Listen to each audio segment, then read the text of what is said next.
고린도전서 10장 275페이지 고린도전서 10장 31절에서 11장 1절 말씀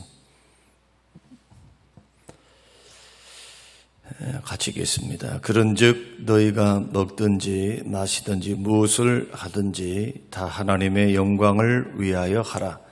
유대인에게나 헬라인에게나 하나님의 교회나 거치는 자가 되지 말고 나와 같이 모든 일에 모든 사람을 기쁘게 하여 자신의 유익을 구하지 아니하고 많은 사람의 유익을 구하여 그들로 구원을 받게 하라. 내가 그리스도를 본받는 자가 된 것 같이 너희는 나를 본받는 자가 되라. 아멘. 아멘. 오늘부터 그동안 고린도전서 10장까지 우리가 강해를 했는데 나머지 부분까지 강해를 하고 그 다음에 다시 창세기로 돌아가도록 하겠습니다. 고린도 교회는 여러분이 강해를 들으셨으니까, 성경을 읽으셨으니까 참 탈도 많고 말도 많고 참 문제도 많은 교회였다. 만약에 우리가 이런 교회를 다닌다고 한다면 우리의 영혼은 어떠할까? 맨날 싸웁니다. 파당이 있습니다. 간음이 있습니다. 우상숭배의 재물을 먹고 서로가 판단합니다. 어이구, 장로님이, 목사님이 제사 음식을 먹어 하고. 그러면서 서로가 믿음이 강한 사람, 믿음이 약한 사람 할 것 없이 서로가 판단하고 서로가 실족하고 시기 다툼이 있고,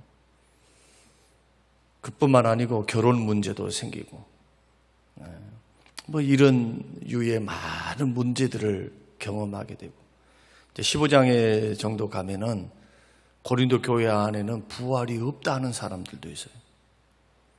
예수님 어떻게 부활하셨다냐? 막 이런 식으로. 그 부활을 믿지 못한 사람도 있고. 자, 이런 교회의 교리적인 문제, 말씀적인 진리의 문제, 윤리의 문제, 총체적인 문제를 안고 있었던 교회가 고린도 교회입니다. 그러나 참 우리가 이해할 수 없는 것은 이렇게 탈도 많고 문제가 많은데 하나님께서는 고린도전서 1장의 말씀 보면은 성도다, 거룩한 무리다, 하나님의 택함 받은 하나님의 자녀다, 이렇게 말씀하시는 것을 주님은 주저하지 않으세요. 왜냐하면 우리의 거룩함이나 의로움은, 우리의 하나님의 자녀됨은 우리의 노력, 우리의 선행, 우리의 공로, 우리의 행위에서 나지 않고 오직 예수 그리스도 십자가 공로 때문에 주어진 선물이기 때문에, 예수님의 보혈 때문에 교회를 그럼에도 불구하고 탈도 많고 문제도 많은데 교회 아니야 이렇게 말한 것이 아니고 너희는 교회다, 거룩한 무리다, 그리스도 안에서 거룩해졌다, 이렇게 평가하는데, 오늘날 얼마나 많은 사람들이 교회를 오해하는지, 교회에 문제가 생겼다 해서 교회가 아닌 것처럼 생각을 해요. 그래서 이 교회는 갈아엎어야 한다. 갈아엎어도 정도껏 갈아엎어야지. 형제가 아니고 또 교회의 거룩한 주의 몸이 아닌 것처럼 그렇게 대우하면서 개혁하는 것은 결코 바람직하지 못합니다. 교회 밖에서 떠들면 안 되고 반드시 교회 안에서 교회의 문제를 기도함으로, 진리 안에서, 말씀 안에서 서로 다름을 인정하고 회개할 것 회개하고 온유함으로, 가르침으로 문제를 해결해 나가야지, 세상 법정에 가서 고발하고 고소하고 이런 식으로는 안 된다. 왜냐하면 그리스도의 몸이기 때문에. 교회가 아무리 부족하고 연약해도 하나님이 택하신 자녀들이에요. 아직 미숙하니까 영적으로 어리니까 그런다. 어리니까. 영적 어린아이니까.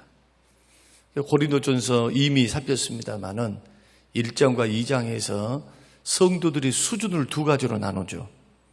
하나는 육신에 속한 자, 또 하나는 신령한 자. 교회 안에는 세 종류의 사람이 있어요. 육에 속한 불신자. 교회 안에 들어왔지만 알곡이 아니고 쭉정이. 아직 예수님을 나의 구주로 섬기지 않고 믿지 않고 믿어주는 사람. 그러니까 이런 사람의 특징은 예수님을 나의 주로 섬기는 것이 아니라 좋은 선생으로 생각하고 기독교 문화 안에 들어와 있는 사람들이에요. 인격적으로 주를 만난 적도 없어. 이런 사람이 있을까요? 있어요, 교회 안에. 그러나 그리스도의 심판, 주께서 알곡과 쭉정이를 가릴 때까지 너희들은 함부로 판단하지 말고 뽑아내지 말라고 하니까 알곡 다치니까 우리는 주의 판단을 바라보면서 기다리는 것뿐이지 교회 아니라 해서 모두가 100% 다 구원받는 것은 아니다. 또한 교회 안에는 육신적인 그리스도인들이 있어요. 예수님을 믿기는 믿었어요. 그러나 아직 영적으로 어린아이예요. 어린아이 특징이 뭡니까? 시기, 다툼, 자기 감정을 컨트롤을 못해요. 생각을 컨트롤을 못해. 믿기는 믿었는데 성령께서 그 사람을 다스리시고 말씀이 주장되어서 다스림을 통해서 나오는 인격, 예수 닮은 인격, 이것이 없는 사람들을 가리켜서 신령한 자라 그렇게 말을 안 합니다. 영적으로 장성하고 신령한 자는 생명의 말씀을 활용해서 그 말씀을 분별해서 선악을 분별할 줄 알고 그 말씀을 자기 삶에 적용시켜서 언행심사가 나오는 거예요. 그러니까 말씀을 통해서 감정도 거르고 행동도 거르니까 어떤 모습이 나올까요? 시기, 다툼, 미움이 나올까요? 아니면 성령의 열매를 통한 인격, 예수님의 겸손, 온유, 오래 참음, 사랑이 다 그거 아닙니까? 사랑이. 주께서 말씀하신 사랑이. 그 교회 안에는 영적으로 아주 어린아이들이 있다. 어린아이들이 많이 모아 있으면은 마귀 운동장이 돼요. 마귀 운동장. 교회가 하나님 앞에 영광을 돌려드리는 큰 은혜로운 곳이 돼야 되고 교회에서 쉼을 얻어야 되고 예수님 만나서 예배하고 성도들이 교제함으로 서로 위로받고 끌어주고 당겨주고 밀어주고 얼마나 좋아요. 갈등이 있을 때 그 갈등을 끝까지 가지 않고 함께 기도하고 대화하고 용서하고 허물을 덮어주고 얼마나 감사할 일입니까? 어린아이들은 안 그래요. 여러분 어린아이 키워보셨잖아요. 끝까지 자기 거야. 할 땐 자기 욕구, 자기 먹을 것 이거 없으면은 그냥 배째라 하면서 들어 누워가지고 땡깡 부려버려 땡깡. 그런 모습들이 한국교회 안에 얼마나 많습니까? 이런 하나님의 말씀을 통해서 우리는 우리의 자화상, 야, 우리 교회가 어떤가? 나는 어떤 성도인가? 신령한가? 영적으로 건강한가? 장성이 있는가? 아니면 영적으로 아직도 어린가? 이걸 보고 열매를 보고 하는 것이지 교회 신앙 횟수를 가지고 어떻게 해야 합니까? 기독교 신앙의 횟수. 그래서 주님은 나는 나무가 자랐다. 그거 좋아하지 말라잖아요. 열매를 본다고 그러시잖아요. 열매를. 우리는 이런 말씀들을 요한복음 15장에서 보면서 저와 여러분의 신앙은 책임 있게 가져가야 한다. 믿음의 길을 걸어갈 때 우리는 계산이 분명해요. 주께서 하실 계산이 남아있어요. 그리스도 심판대 앞에서 언행심사. 내가 이 세상을 살아갈 때 사랑으로 섬기며 걸어가는가. 그냥 꼬라지 부릴 거 다 부리고 그냥 자기 감정 다 드러내면서 교회를 막 휘젓고 돌아다녔는가. 아니면 정말 하나의 미랄이 되어서 예수님 닮아서 오늘 찬송가 부른 것처럼 내 평생 소원 이것뿐 주의 일 하다가 주의 영광, 주의 뜻 바라보며 영적으로 어렸을 때는 실수할 수도 있었고 아브라함처럼 연약함 속에서 모르니까 아직 영적으로 살아있지 않으니까 신앙 연조가 짧으니까 말씀을 모르니까 몰라서 그렇게 한 거예요. 몰라서. 사도 바울이 자기가 하나님 앞에 긍휼을 입을 수 있었던 것, 그 이유 가운데 하나를 몰라서 했대. 몰라서. 예수님이 어떤 분인지를 몰라서. 그래서 충성되이 여기셔서 자기를 불쌍히 여기사 구원하시고 이방인의 사도로 삼으셨다. 모르고 한 거예요. 모르고. 그러나 저와 여러분들이 이제 새벽을 깨우고 새벽 방송을 보면서 정말 진지하게 믿음 생활을 하겠다 하는 사람들이 그게 아니죠. 이제 어느 정도 하나님 말씀을 알고 주의 뜻이 분명해지고 신앙생활이 이렇구나, 믿음 생활이 이렇게 해야 되는구나, 하나님의 말씀을 읽으면서 알면서 깨달으면서 설교를 들으면서 신앙생활을 해왔으니 그만큼 책임이 클 거라는 거예요. 그래서 고린도전서 강연을 쭉 하다 보면은 우리는 은혜도 발견하지만 책임도 발견하게 됩니다. 하나님의 은혜가 그럼에도 불구하고 포기하지 않고 너희들은 내 자녀다, 나의 자녀야. 그러나 고린도전서 15장에 가보세요. 한번 15장 16장 마지막 부분, 예수님을 사랑하지 않는 자는 저주를 받을지어다. 세상에 목사님이 어느 정도면, 그 교회가 어느 정도의 모습이면 그리스도를 사랑하지 않으면 저주를 받을지어다. 다 이 문제가 뭐에서 나옵니까? 주님 사랑할 줄을 모르기 때문에 나오는 문제다 하는 것을 결론에서 이야기를 하는 겁니다. 주님 사랑하면 그렇게 할 수가 없죠. 주님 사랑하면은 형제들에 대해서, 교회에 대해서, 또 허물에 대해서 그렇게 할 수가 없어요. 주님 사랑하는데 이웃에 대해서 어떻게 선의로 대하지 않고 악으로 대할 수 있겠어요? 이런 문제들을 생각하면서 한번 교회에 적용해보고 내 자신에 적용해보라는 겁니다. 교회 규모가 크다 적다 그것은 성경이 언급을 안 합니다. 여러분 꼭 기억하셔야 돼요. 성경에서 주님의 관심사는 교회 규모에 있지 않습니다. 교회의 화려함에 있지도 않아요. 주께서 허락하신 그 지역의 지교회의 성도들의 됨에 있어요. 됨, being, 어떤 존재인가, 뭘 했는가, 이것보다도 어떻게 어떤 인격으로, 어떤 자세로, 어떤 모습으로 하나님 앞에 서 있는가, 그게 사랑의 모습인가, 예수님 닮은 섬김과 온유인가, 헌신인가, 희생인가, 주님 그것을 보시고 평가하는 겁니다. 여러분도 마찬가지예요. 여러분 자신들을 바라볼 때도. 그래서 이런 말씀들을 주목하면서 오늘 성도들의 행동 원칙이 뭘까? 10장과 11장, 1장부터 10장의 말씀을 쭉 설명하면서 문제를 해결하는 말씀을 쭉 사도 바울이 주면서 관계를 맺어갈 때, 불신자의 관계가 됐든 아니면 신자와의 관계가 됐든 성도들이 관계를 맺어가는 행동 원칙, 삶의 원칙, 생활의 원칙, 그 원칙을 오늘 본문에서 설명을 합니다. 그 첫 번째가 뭐냐? 오늘 31절 말씀 보면 그런즉 너희가 먹든지 마시든지 무엇을 하든지 다 하나님의 영광을 위하여 하라.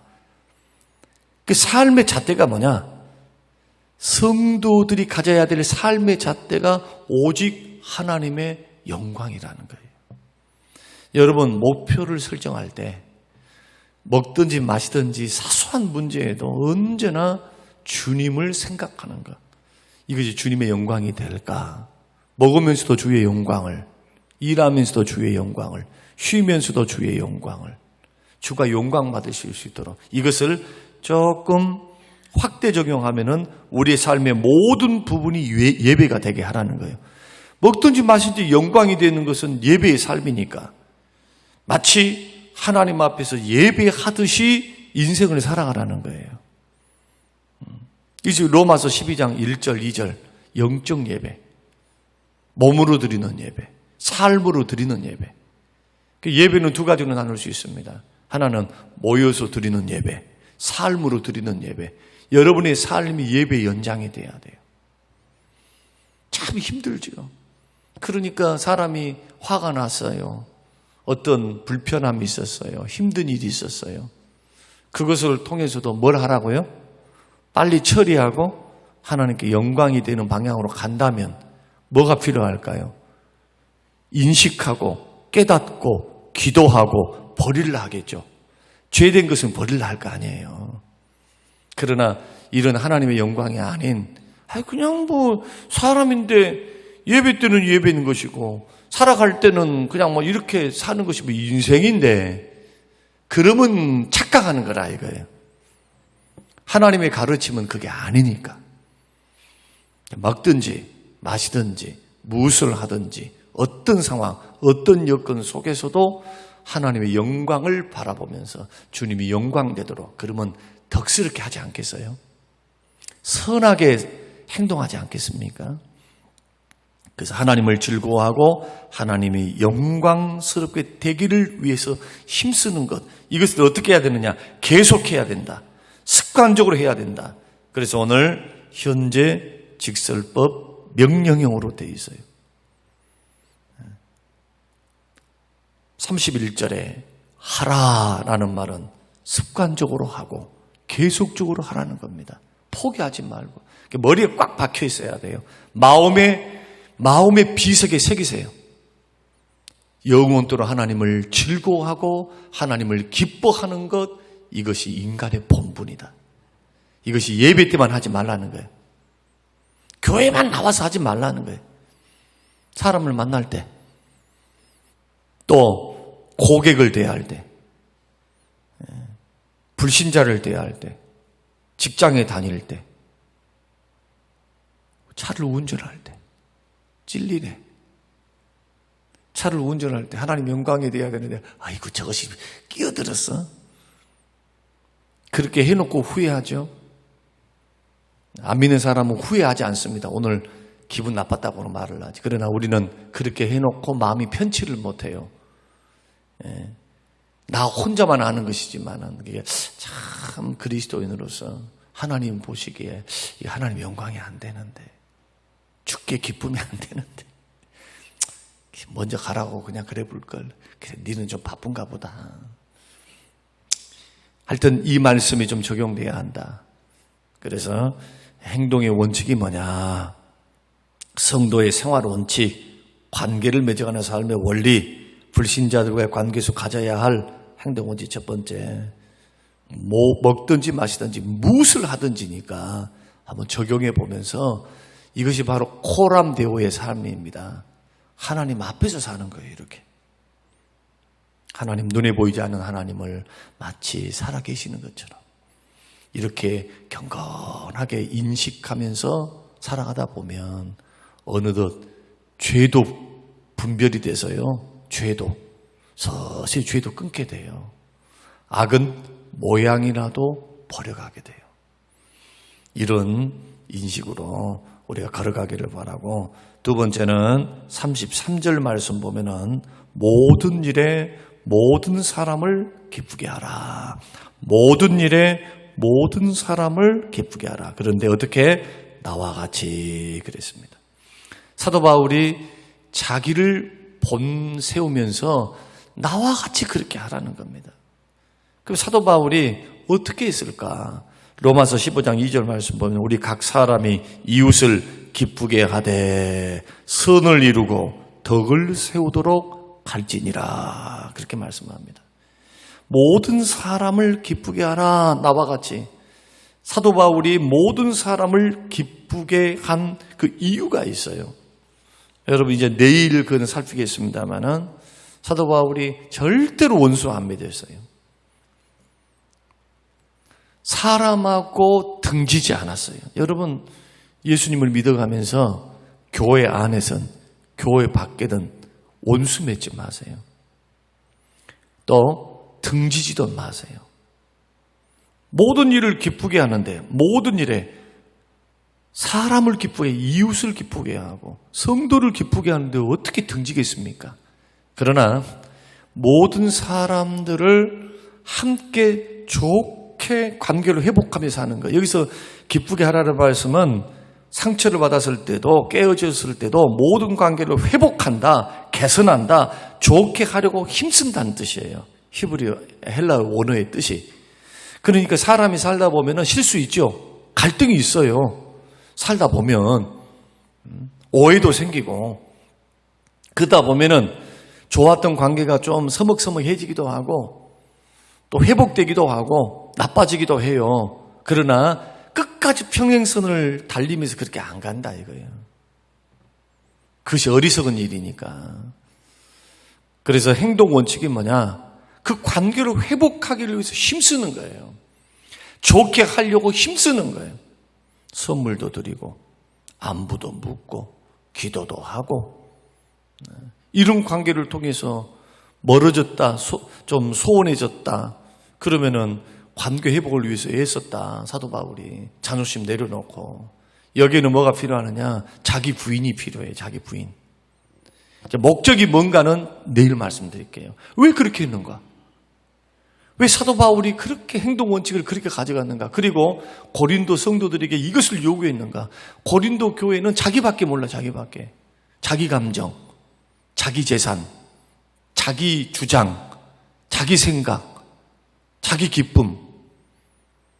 한 예를 든다면 성찬식을 하는데 15장에 가서 그 성찬식에 대한 문제를 이야기합니다.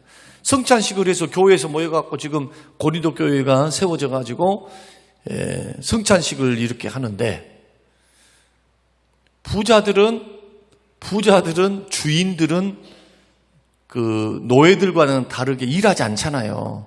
그러니까 이 사람들은 미리 먼저 와가지고 성찬식에 참여하면서 떡과 포도주를 다 먹어버려 자기들이. 그러면 늦게 오는 노예들 있죠. 교회 안에 들어왔지만 늦게 일하러 오는 자기 일이 없잖아요. 자기 시간이 없잖아요. 그러니까 열심히 일해놓고 틈을 내서 교회에 모이는데 그런 가난한 사람, 힘들게 하루 벌어서 하루 먹고 사는 사람 저녁 늦게까지 그때는 무슨 시간이 정해져 있습니까? 임금 받고 사는 사람들도 일이 이제 끝났어 하면 그때가 일이 끝난 거지. 늦게 와서 허겁지겁 배고픈데 와서 딱 성찬식을 하려고 딱 보니까 떡과 포도주가 하나도 안 남아있어요. 오늘날 우리의 성찬식하고는 다릅니다. 그때는 그 식사입니다. 식사. 애찬식, 성찬식이 그냥 포도주 좀 맛만 보고 우리는 그렇게 하죠. 거기는 포도주를 곁들여서 식사를 했어요. 그럼 축사하면서 목사님이 축사를 하고 그리고 성찬 예식을 하면서 함께 떡을 나누며 이게 하나의 식사였다. 남 생각 안 하는 겁니다. 이것이 옳으냐 그렇게 묻습니다. 이게 정말 예수 믿는 사람들이 가난한 형제들을 생각하지 않고 늦게 오는 형제를 생각하지 않고 싹 먹어버리고 없애버리면 어떻게 참여하는가? 이게 배려하라는 겁니다. 남의 유익을 생각하라는 거예요. 이게 오늘날 문화하고는 안 맞죠. 그러나 원리는 똑같아요. 모든 일에 모든 사람을 기쁘게 하라.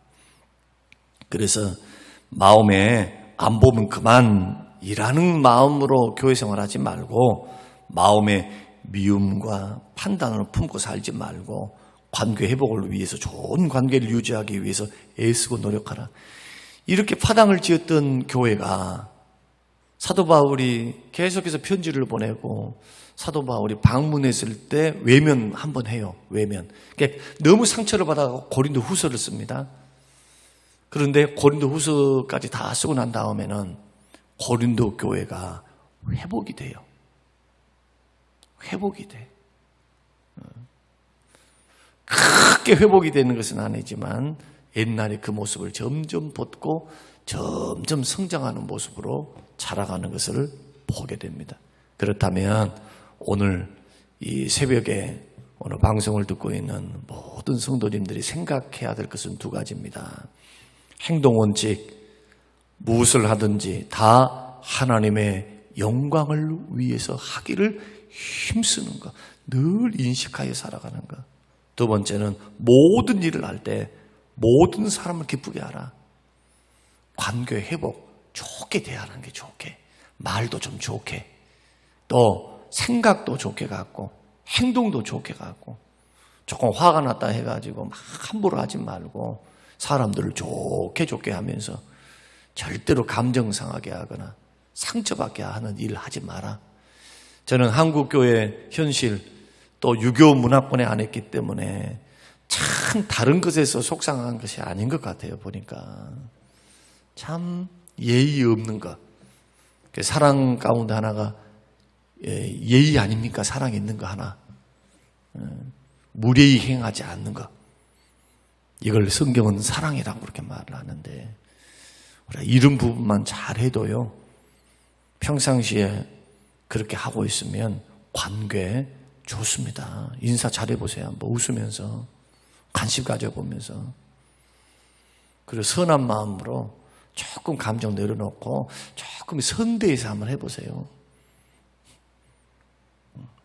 한마디 말이 천냥빚을 갚는다면 부드러운 말은 화를 누그러뜨려요.